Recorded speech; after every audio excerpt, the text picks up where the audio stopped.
पुण्यात्मा, इस दास का जन्म पवित्र हिंदू धर्म में हुआ। हिंदू धर्म के अंदर प्रचलित जो हमारी भक्ति विधि साधनाएं थी, उन पर हम आरूढ़ थे। पूरी श्रद्धा और विश्वास के साथ उन्हीं साधनाओं को किया करते थे जो हमारे धर्मगुरु हमें बताते रहे। और वो धर्मगुरु हमें ये भी कहते रहे कि हम तुम्हें जो ज्ञान दे रहे हैं, ये सभी सदग्रंथों में प्रमाणित है, वहीं से हम आपको सुना रहे। वो पहले संस्कृत का वाक्य बोलते हैं, फिर उसका अनुवाद करते हैं। तो हम सोचा करते थे, जान लिया था हमने, मान लिया था कि हमारे जो धर्म के धर्म गुरु हैं, ये बड़े विद्वान और संस्कृत भाषा के प्रकांड ज्ञाता है। इन्होंने हमारे सदग्रंथों को बहुत अच्छी तरह समझा है और ये जो हमें ज्ञान दे रहे हैं ये सही है, सदग्रंथों वाला ही है। और फिर इस परंपरा को चलते लगभग 2000 वर्ष से भी ऊपर हो गया। जो भी एक दूसरे से मिलते हैं, उसी हम एक समुदाय बन गया हमारा हिंदू। तो जो भी बोलता है वही बताता है कि ब्रह्मा विष्णु महेश ये अजरो अमर है। ब्रह्मा विष्णु महेश के कोई माता पिता नहीं है, स्वयंभू है। और मंदिर मूर्तियों की पूजा करना अनिवार्य है, सदग्रंथों में प्रमाण है। तो हम विद्यार्थी थे, हम तो एक डिवोटी थे। तो हमारे पूर्वजों को उन अज्ञानी धर्म गुरुओं पर अविश्वास नहीं हो पाया। अब जब परमात्मा ने हमारे ऊपर मेहर बख्शी कि तुम शिक्षित बनो, परमात्मा ने हमें शिक्षित बनाया। नहीं तो चौथा युग आ गया, ये शिक्षा आम समाज में नहीं थी। केवल एक ब्राह्मण वर्ग इस शिक्षा का अधिकारी था। केवल संस्कृत भाषा हमारे भारतवर्ष में थी। कुछ वर्षों उपरांत फिर ये अरबी भाषा, उर्दू भाषा भी प्रवेश कर गई समय आने पर।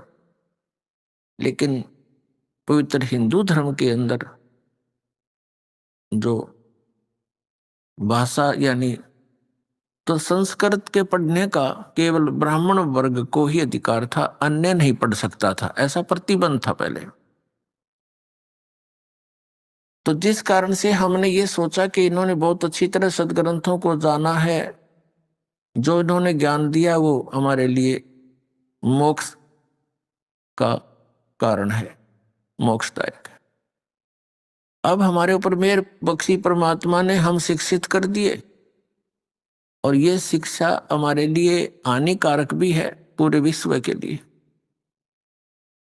और हमारे लिए एक विशेष परोपकार भी है इस शिक्षा का।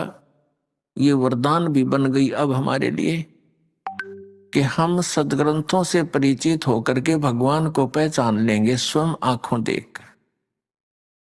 ये शिक्षा हमारे ऊपर अभिशाप बन गई। अभिशाप क्यों बन गई?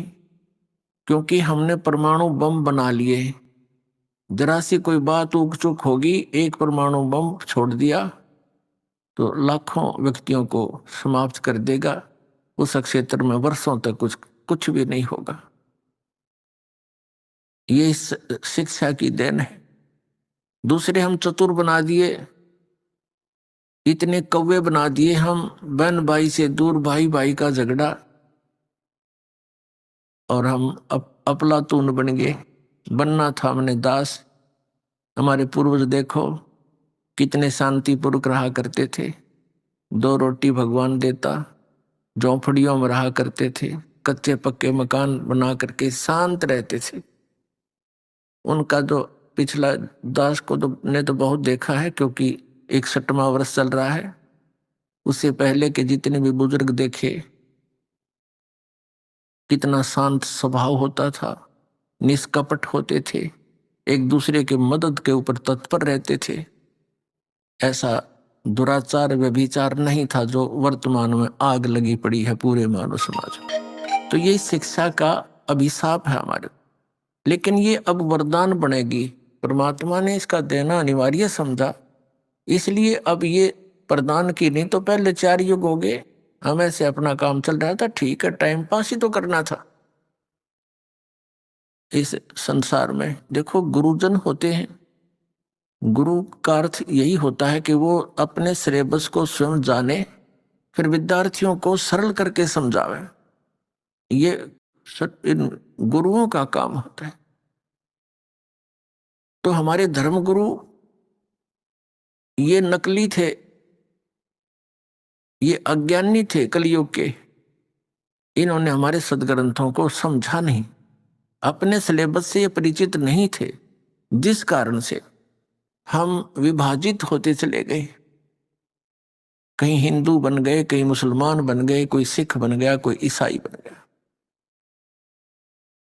और उसके बाद अब देखो कलयुग के इस थोड़े से ही समय में 100-150 वर्ष के अंदर ही कितने पंथ बना दिए, इनका कहीं नामो निशान नहीं था। तो इस काल भगवान ने इन नकली गुरुओं के कारण, जो ना वेदों को समझ सके, ना पुराणों से परिचित, ना गीता से परिचित, इन्होंने लोक वेद सुना के हमें इतना कर्मकांड में फंसा दिया। आम व्यक्ति भी चिंतित हो गया, दुखी हो गया इनके कर्मकांड को करते करते।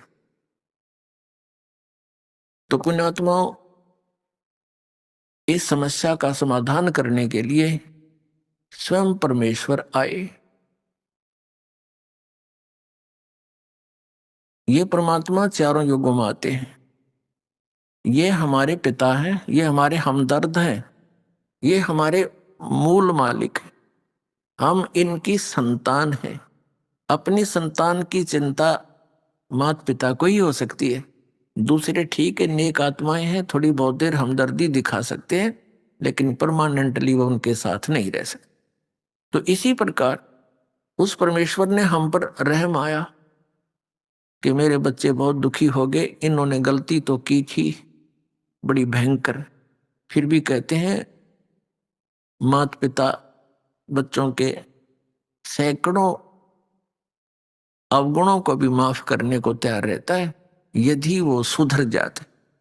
तो उसी दृष्टिकोण से परमात्मा यहाँ आते हैं कि हो सकता है इनकी बुद्धि ठिकाना आगी होई बे, और ये मान जा मेरी बात को और चल पड़े सतलोक को, जहाँ इनको कोई कष्ट नहीं, कोई दुख नहीं, कोई जन्म और मृत्यु नहीं,